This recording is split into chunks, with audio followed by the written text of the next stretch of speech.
Hey everyone, Josh here. Today we're going to look at another Star Wars toy. Today we are looking at a toy from Star Wars Shadows of the Empire. This is Prince Xizor with energy blade shields. Those of you who aren't familiar with Shadows of the Empire, it's a book that was set between The Empire Strikes Back and Return of the Jedi, and after Disney purchased Lucasfilm, they removed it from canon and came out in the 90s, and they also did a video game for the Nintendo 64 system for it, which I highly recommend to anyone who has access to that system still. But let's take a look at the figure here. Now, he has these things they're calling energy blade shields. And there you can see them. They kind of remind me of Chinese fans a little bit. And when you can also take them out of his hands. They are removable. And then they connect together and form like a shield looking thing. And here I'll show you that real quick. They just come out of his hand real easy, and there you go.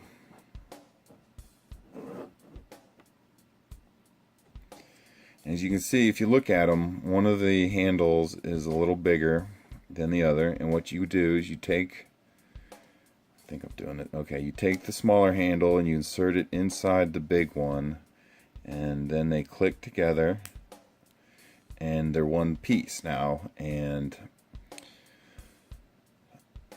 I believe this is supposed to be some sort of shield or something that he holds.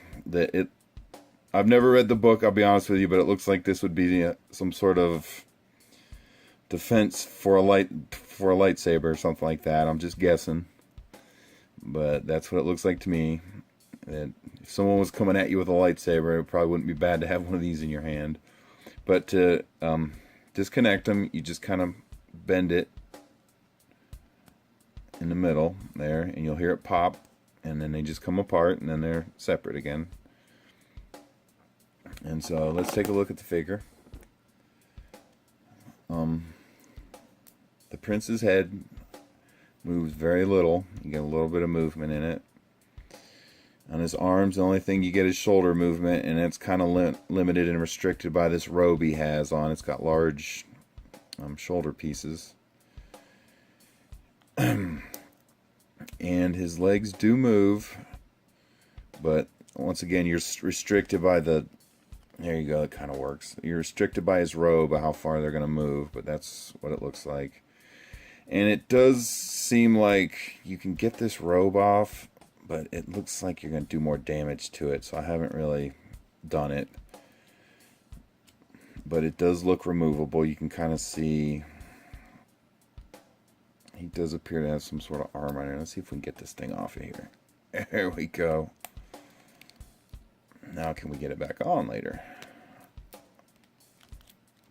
There we go. There's what he looks like under the robe.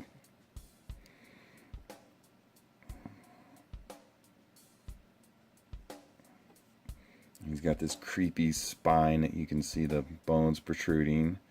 And the ponytail's got a little bit of flexibility to it. And let's see if we can get this thing back on here. Not looking good.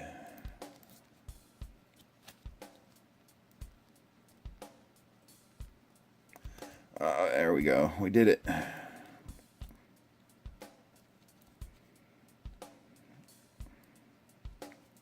Okay. And then once again, you're just going to pop these things in his hand. He holds them pretty good. They don't fall out when you wiggle. They wiggle a little bit, but when you wiggle them, they'll stay in his hands. So that's good. Alright. See if we get him back on the stand here. Alright, let's check out this packaging a little bit.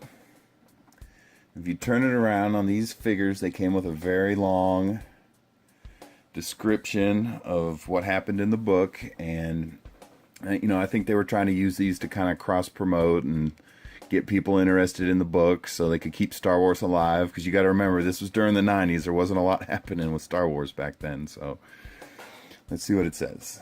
Height, 1.9 meters. Status, Underlord of the Black Sun. Classification, Phaline. Affiliation, Black Sun. Now, Black Sun is, I believe it's a criminal organization, kind of like saying the Mafia or mob, and he was in control of it. And let's read it here. Prince Xizor is the head of the galaxy-wide criminal organization known as Black Sun. His power and influence challenged only by the Emperor and Darth Vader. A villainous mastermind, Xizor uses his huge intergalactic shipping organization as a legitimate front, employing millions of criminals to execute favors for the Emperor and to carry out his own evil agenda. His characteristic lack of emotion is due to much of his feline ancestry, which evolved from a species of reptile.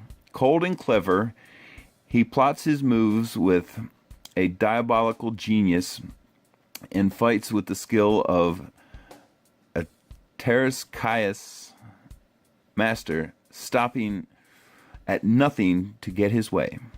Those that dare to challenge Xizor generally meet with death by his own hand or by one of his myriad of henchmen. His favorite proverb, to contend with Xizor is to lose. Despite their devotion to the Emperor, though Xizor's commitment is at best a political maneuver, there is little love between Vader and the Dark Prince. Vader does not trust the crime lord's intent, while Xizor seeks vengeance against Vader for the death of his family.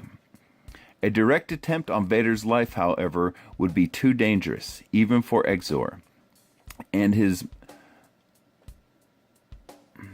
in his opinion, a fate not painful enough to ruin Vader.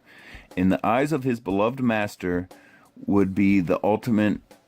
to ruin Vader in the eyes of his beloved master would be the ultimate degradation.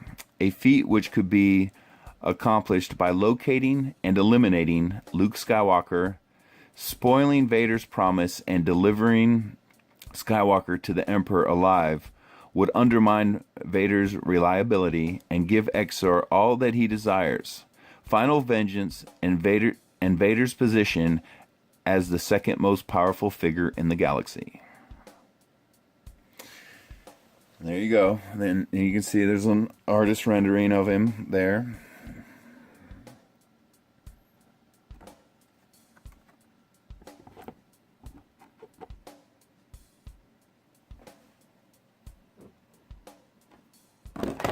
Oh, come on now.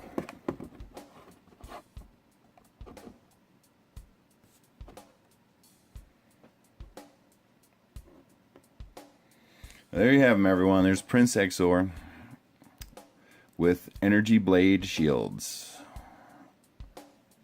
And thanks for watching, everyone.